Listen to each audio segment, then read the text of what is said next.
all of those things apply to the State of Israel in its treatment of the Palestinians,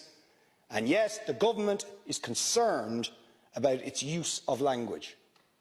and doesn't feel it is appropriate to even use the word apartheid when Amnesty International, the most respected human rights organisation in the world, and Human Rights Watch, within a very short period of time, issue these damning reports saying that Israel, since its foundation, has been built on a system of oppression and domination and apartheid and racism, involving the murder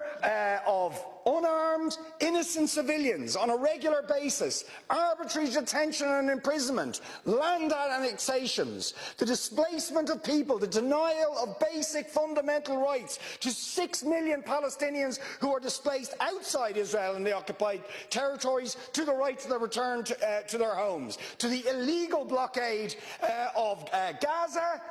which has left, as they say in the report, Gaza in a permanent state of humanitarian crisis,